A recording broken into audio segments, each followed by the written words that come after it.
दोस्तों, जय हिंद, जय भारत। मैं डॉक्टर ए.के. तिवारी आप लोगों के समक्ष भारत सरकार के केंद्र में सरकार की कुछ नीतियों के ऊपर चर्चा करने के लिए आया हूं। ये राष्ट्र का सौभाग्य है कि भारत सरकार ने रक्षा क्षेत्र में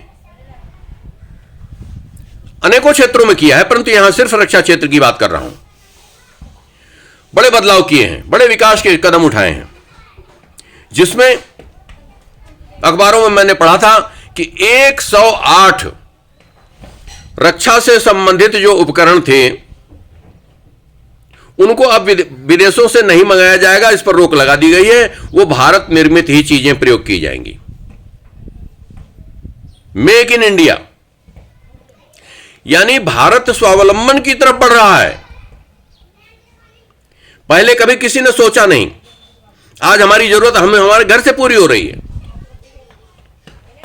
एक बड़ा प्रोजेक्ट जेवर एयरपोर्ट के रूप में आप लोग सुन रहे हैं कि दुनिया का सबसे बड़े 4 एयरपोर्ट्स में एक है। इसके लिए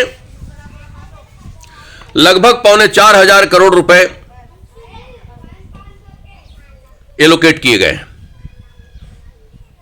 निर्धारित किए गए। इससे लगभग 12-13 गुना डिफेंस सेक्टर में 5 जून का हिंदुस्तान कह रहा है 2021 का कि 49,000 करोड़ के डिफेंस सौदे को खरीदारी के लिए सरकार ने अनुमति दे दी है और हमारे माननीय रक्षा मंत्री श्री राजनाथ सिंह जी की अध्यक्षता में फैसला लिया गया है। जेवर एयरपोर्ट इतना बड़ा है दुनिया में, तो उस पर 4,500 करोड़, लेकिन डिफेंस कितना महत्वपूर्ण हमारे लिए है, होना चाहिए, होना भी चाहिए। और खासतौर से अब जब इस प्रकार से हमारे पड़ोस के 2 राष्ट्र, जिनका नाम लेने की आवश्यकता नहीं, सब जानते हैं, उनकी भारत पर सदैव कुदृष्टि रहती है। उन्होंने यहां तक षड्यंत्र किया कि वुहान लैब से दुनिया में एक प्रकार की आपदा फैला दी। अरे सृष्टि ही नहीं बचेगी तो तू बचेगा,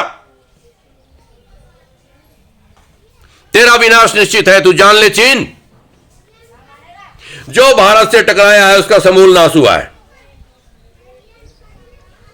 पाकिस्तान का बांग्लादेश अलग हो गया और चीन से कोई पूर्वी चीन और उत्तरी पश्चिमी चीन ना निकल जाए। सचेत हो जा, मैं डॉक्टर ए.के. तिवारी बोल रहा हूं, और जो तुझे बनते बने बना लेना।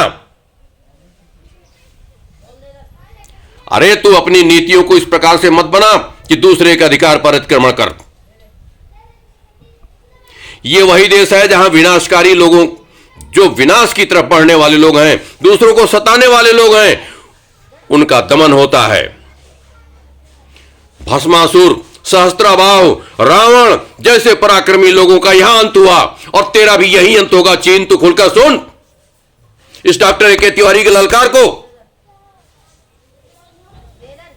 आज भारत 49,000 करोड़ के रक्षा आयुध स्वयं बनाने की मंजूरी यहां के डिफेंस सेक्टर ने दे दी है, डिफेंस मंत्रालय ने दे दी है। राजनाथ सिंह की अध्यक्षता में फैसला हुआ है। आगे और भी चीजें होनी है। भारतीय वैज्ञानिकों ने दुनिया में सबसे पहले इस महामारी के टीके की खोज करके अपने वर्चस्व को स्थापित कर दिया है। यह हमारे भारतीय दिमाग और भारतीय वैज्ञानिकों का गौरव है। यही गौरवशाली वैज्ञानिक तब भी हुआ करते थे कांग्रेस के जमाने में, परंतु इनको अवसर नहीं दिया जाता था, इनको फंड नहीं दिया जाता था, इनको सुविधाएं और संसाधन नहीं दिए जाते थे। ये बेचारे ज्ञानी विज्ञानी राष्ट्रहित में सब कुछ करने की भावना रखते हुए भी कुछ नहीं कर पाते थे। आज इनको अवसर मिला है और आज ये 49,000 करोड़ का जो रक्षा सौदा यहां हुआ है, निर्णय लिया गया है, जिसमें 6 पनडुब्बियां परमाणु द्वारा संचालित होंगी, परमाणु शक्ति द्वारा संचालित होंगी। तो भारत की रक्षा नीति बहुत सही मार्ग पर जा रही है।